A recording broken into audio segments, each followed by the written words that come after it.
नमस्ते दोस्तों, आपका स्वागत है टूनहक्स हिंदी में, जहां हर कहानी शुरू होती है मुस्कान से और खत्म होती है एक प्यारे से हक के साथ। एक शांत रात थी। पहाड़ियों के ऊपर आसमान चांदी के समुंदर की तरह चमक रहा था। तारों की झिलमिलाहट से पूरा आकाश मुस्कुरा रहा था। हर तारा अपनी रोशनी में बातें कर रहा था, जैसे कोई मधुर गीत बज रहा हो। लेकिन उन्हीं में से एक था एक छोटा सा तारा, नन्हा, जिज्ञासु और सपनों से भरा हुआ।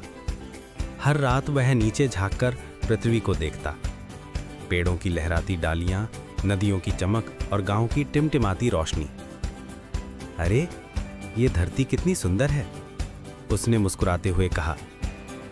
काश मैं इसे पास से देख पाता, बस एक बार। एक शाम जब आसमान में हल्की हवा बही, वह छोटा तारा थोड़ा नीचे झुक गया और अचानक फूं, वह आसमान से फिसल गया। वह बादलों, पहाड़ों और पेड़ों के बीच से गुजरता हुआ धीरे धीरे नीचे आया और एक शांत घास के मैदान में जा गिरा। कुछ पल के लिए सब कुछ ठहर गया। तारा हल्का सा झिलमिलाया, उसकी रोशनी कमजोर पड़ने लगी। ओ नहीं, उसने धीमे से कहा, मैं बहुत नीचे गिर गया हूं, मुझे वापस ऊपर जाना होगा। उसी वक्त घास में कुछ कदमों की आहट हुई। वह था एक नन्हा बच्चा, सैम, जो अपनी मां के लिए फूल तोड़ने आया था। उसने चमकती हुई रोशनी देखी और चौंक गया। वाओ, ये क्या है? तारे ने ऊपर देखा, उसकी आंखें रोशनी से बनी थी। कृपया मेरी मदद करो, उसने कहा। मैं एक तारा हूं और मुझे आसमान में वापस जाना है। सैम मुस्कुराया, एक कोमल, भरोसे भरी मुस्कान। चिंता मत करो छोटे तारे, मैं तुम्हें घर पहुंचा दूंगा। उसने सावधानी से तारे को उठाया। वह हल्का गर्म था, जैसे धूप का छोटा टुकड़ा उसकी हथेलियों में हो। सैम ने अपने नीले स्कार्फ में उसे लपेटा। अब तुम सुरक्षित हो, उसने फुसफुसाया। और इस तरह शुरू हुई उनकी यात्रा। वे घने जंगल से गुजरे, जहां पेड़ हवा में फुसफुसा रहे थे और तारा उनके रास्ते को रोशन कर रहा था। धीरे धीरे तारे की चमक कम होने लगी। उसने कहा, मुझे ठंड लग रही है।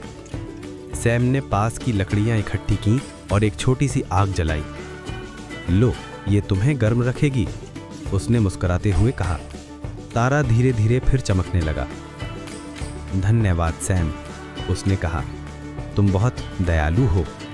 थोड़ी देर बाद सैम ने अपनी मां का सिखाया हुआ गीत गुनगुनाया, चांद और सपनों के बारे में। तारा उस गीत की लय में झिलमिलाता रहा और पूरा जंगल जैसे सुनने लगा। पेड़ों की पत्तियां भी हल्के हल्के झूमने लगीं। अगली सुबह वे एक चमकती नदी के किनारे पहुंचे। सैम ने तारे को ऊंचा उठाकर धीरे धीरे नदी पार की। उसके कपड़े भीग गए, हाथ ठंडे हो गए, लेकिन वह हंस पड़ा। हम लगभग पहुंच गए हैं। कई मील चलने के बाद वह एक ऊंचे पहाड़ के नीचे पहुंचे। तारे ने ऊपर देखा। क्या हमें सच में ऊपर तक चढ़ना होगा? सैम ने सिर हिलाया। हाँ, यही रास्ता है आसमान तक। कदम कदम कर वे चढ़ते गए। बर्फ और धुंध के बीच ठंडी हवा उनके चारों ओर गा रही थी। जब सैम थकता, तारा धीरे से कहता, तुम कर सकते हो सैम, तुम बहादुर हो। आखिरकार वे पहाड़ की चोटी पर पहुंचे। ऊपर आसमान फैला हुआ था, नीला, अनंत, तारों से भरा। छोटा तारा मुस्कुराया। यही है मेरा घर। धन्यवाद सैम। सैम की आंखों में आंसू थे, लेकिन होठों पर मुस्कान। मुझे तुम्हारी याद आएगी, उसने कहा। मैं कभी दूर नहीं रहूंगा, तारे ने कहा। हर रात मैं तुम्हारे लिए चमकूंगा। हवा हल्के हल्के घूमने लगी और तारा सैम के हाथों से ऊपर उठ गया। उसकी रोशनी सुनहरी लकीर छोड़ती हुई आसमान में खो गई। सैम देर तक देखता रहा, जब तक वह तारा फिर से आकाश में बाकी तारों के बीच एक न बन गया। लेकिन उसे पता था, उन सब में एक तारा थोड़ा ज्यादा चमक रहा था। जब वह पहाड़ से नीचे उतरा, उसे लगा जैसे रास्ता भी हल्के हल्के चमक रहा हो। दुनिया अब और गर्म और दयालु लग रही थी, जैसे तारे की रोशनी उसके दिल में बस गई हो। उस रात जब सैम ने खिड़की से बाहर देखा, वही चमकता तारा उसे आंख मार रहा था।